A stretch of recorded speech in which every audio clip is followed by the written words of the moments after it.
Hi, my name is Abby Oglesbee, and I'm a realtor in the Florida Keys.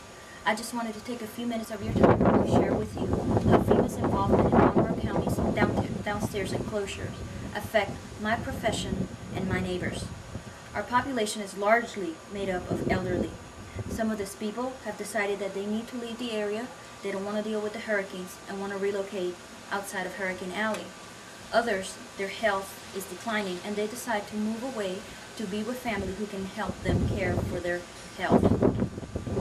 Most of these people are on fixed income, and they face unnecessary challenges when they're trying to sell their homes and recover their assets. Many people, when they decide to sell their homes, like to do a little bit of remodeling, give the property a facelift, give it a better curb appeal. In order to do this, a lot of times they outsource painters and landscapers. Many of these jobs require a permit. In order to get a permit, FEMA now is requiring them to have an inspection. Many sellers do not want FEMA in their homes and back away from the idea of increasing the curb appeal of their home. What happens then is that they have to list their properties for a much lower price, meaning that it costs them money and it costs me as a realtor money because my commission is reduced. At the same time, any of the people who could have been outsourced for painting, landscaping, or any other jobs no longer have the opportunity to earn that income. Tearing the downstairs enclosure doesn't only diminish the square footage of the home, which at the same time lowers the property value. It is extremely costly to do. Believe it or not, many of these downstairs enclosures, the square footage is counted as total square footage for the home. It's important to understand that because that's how we are taxed, by the total square footage of our home.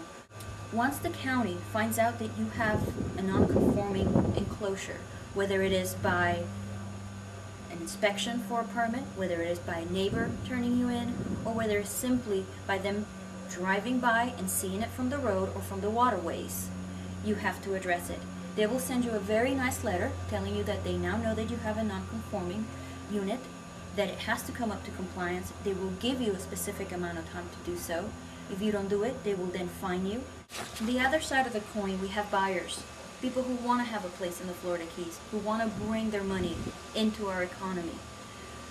And these buyers, once they start looking at properties and start hearing things like FEMA, inspections, county, it raises one big flag, one big red flag, and they don't want to deal with it.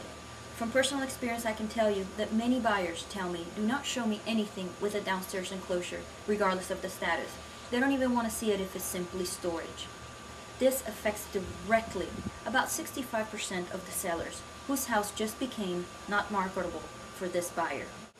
FEMA's mandatory inspections for issuing permits hurts us all where it hurts the most, in our pockets. We are asking for our elected officials in FEMA to help us support the citizens of this county.